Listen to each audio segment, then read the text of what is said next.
'Cause what I'm trying to do is enthuse you, so that you and I might together strive to change more people's point of view for those who can't eat. Hey guys, Bobby Hughes here with Heritage Pride Custom Firearms, and today I've got one of my favorite rifles in my shop, and this is actually one of my personal rifles, and this is the Ruger Mini-14, and this is not the Rancher edition. This is just the plain Jane Mini-14.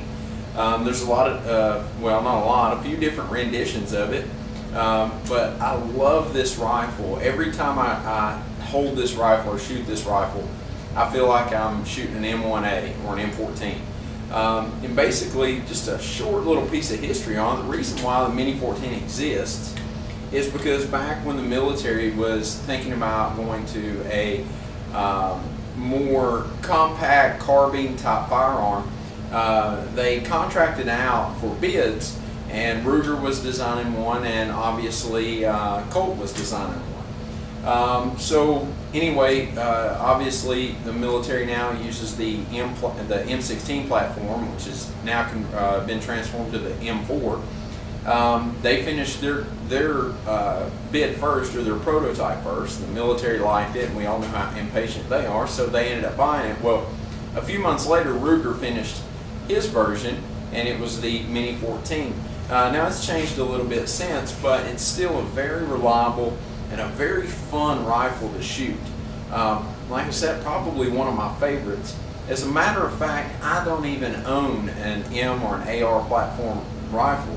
I prefer the Mini-14. There's a lot of negativity out there about the barrel heating up, accuracy dwindling, and things like that. But you know, when you strap it to a bench or a tripod and put it on a bench, and you're shooting 100 yards, how much does the accuracy actually diminish? You know, so out of everything I've ever shot with it, and I've shot it a lot, I love it. You know, it's just a good, reliable rifle, and the action on it is so smooth, and it's so fun to shoot and everything else. But you know, it's, at least when I first got it, it's a very intimidating rifle as far as disassembly and cleaning and things like that go. And so I just want to show you guys how easy it really is to disassemble the Mini-14. Now, you have to keep in mind, back then that's what they were going for, was ease of disassembly, and the AR-15 or the M4, M16, super easy to disassemble and do maintenance on things. And so you have to believe that Ruger probably followed in those footsteps. And I'm going to show you how easy it is to disassemble and reassemble your Mini-14. Alright guys, so this is the Mini-14. I've already taken the sling off of it, and obviously, of course, just like anything, you want to check to make sure that it's unloaded and clear before we start working on it, and that's the first step in the process. Now, one thing about this is the first step, you want to make sure that the weapon is on safe before you start disassembling it. So obviously it's on fire right now, so we're going to rack it, and then we're going to pull the safety back just like that, and now it's on safe, and we're ready to start disassembling this rifle. One thing that will make it a little bit easier when you disassemble it is to lock the bolt to the rear. Alright, you don't have to, but it makes it a little bit easier.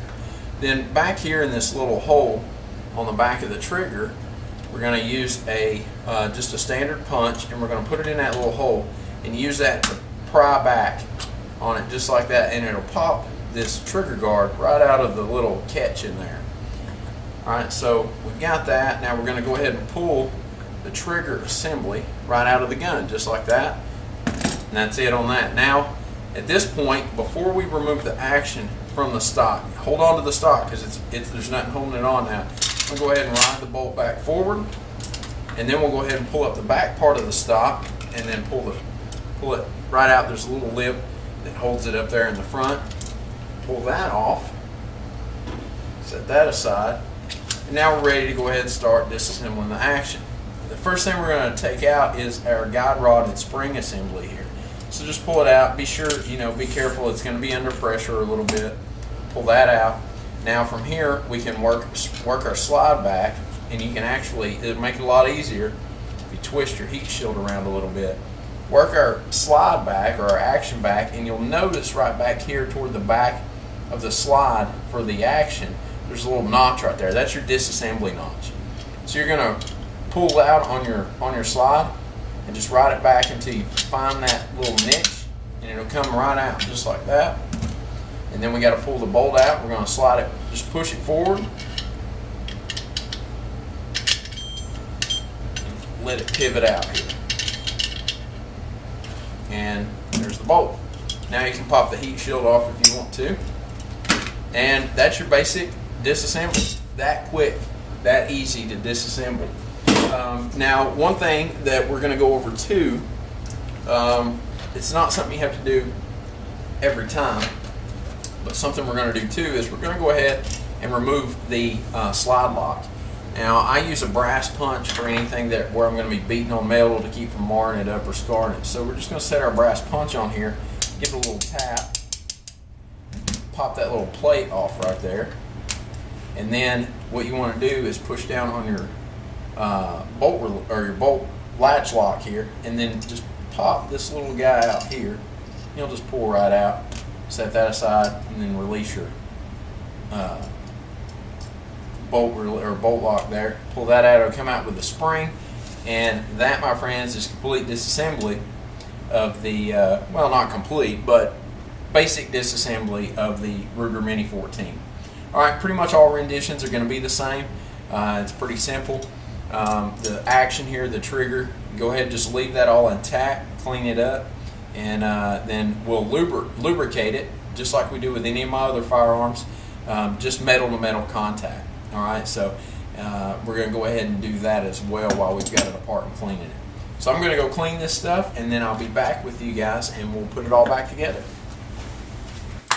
Alright guys, so I started putting the thing together, and I forgot to turn the camera on. So show you where I'm at right now.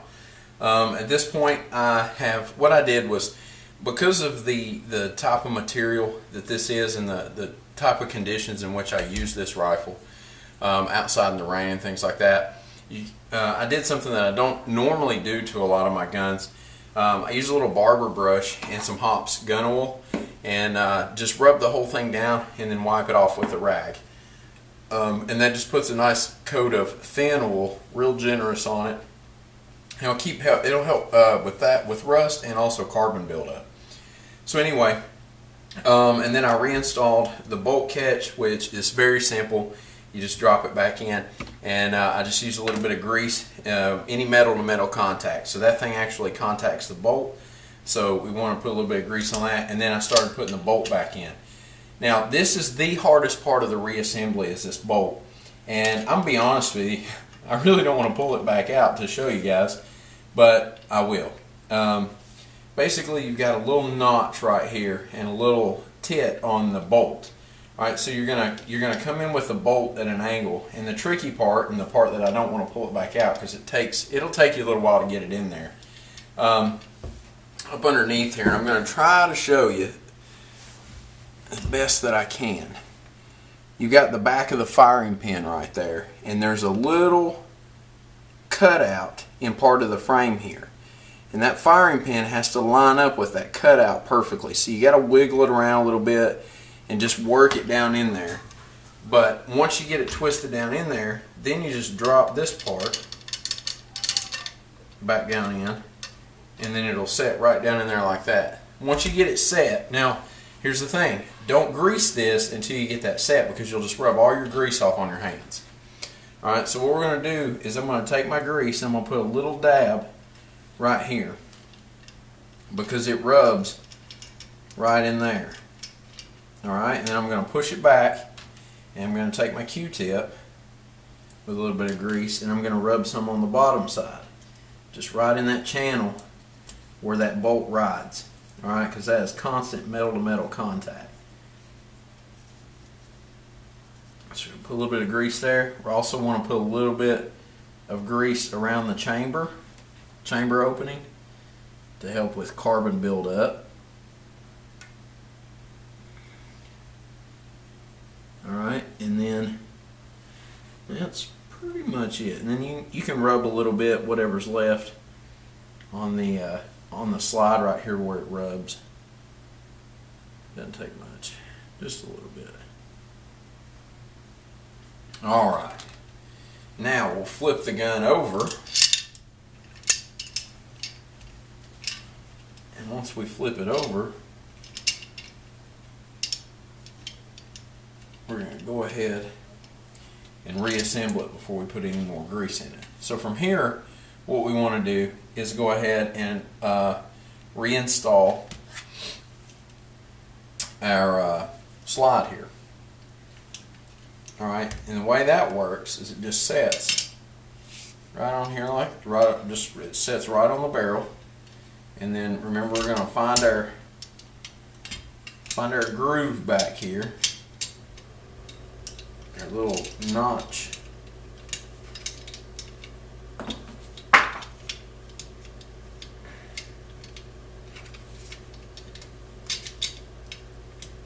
And there it is. Find our little notch, and then to help hold everything, we'll go ahead and reinstall the heat shield.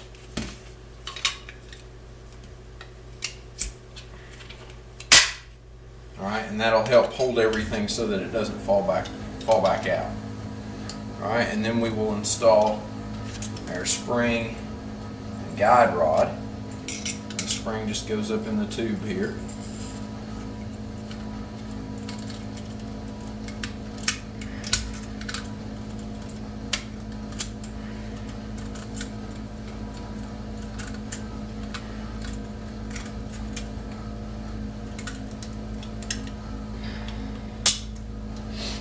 Like that. Now we can go back and lube up the rest of the metal inside here.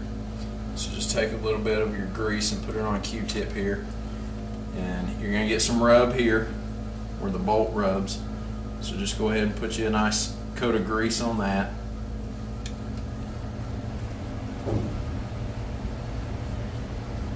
Alright, and then we're going to pull the action back and lock it to the rear with our bolt lock. We'll take a little bit more grease and we're going to put it right on the front of the bolt face.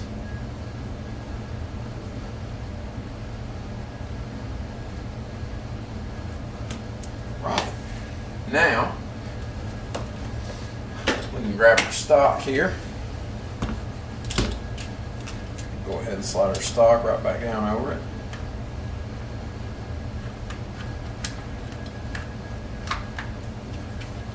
Like that. And then we want to go ahead and put a little bit of grease on our trigger here. We want to do the spring and, like I said, any metal to metal contact.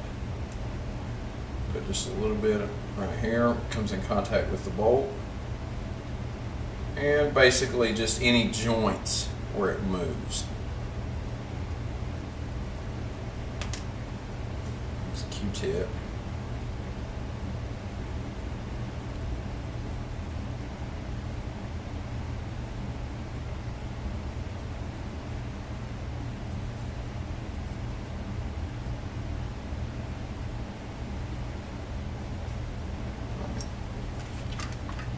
Now, with your bolt locked to the rear, it's going to make life so much simpler. If you start reassembling this and you can't figure out why this trigger won't go back down in here, lock your bolt to the rear and it'll go. And then it just drops right down in there like that, and then you're going to push your trigger guard back down until it pops.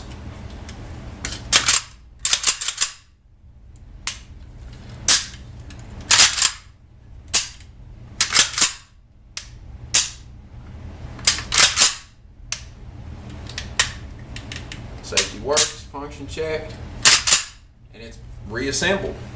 Just take your rag, wipe it down, and that is how you disassemble and reassemble your Mini-14 for cleaning or service or whatever you want to do. So it's a lot easier than you might think. Like I said, a lot of people may be intimidated by the Mini-14 just because of the action, and it's a lot of moving parts and things like that, but it's really not near as bad as what you might think it will be. So don't neglect it anymore. Go clean your Mini-14, and get out there and shoot it some more. All right. So anyway, guys, until next time, get out there, shoot some guns, be safe, and most importantly, have fun. See you guys later.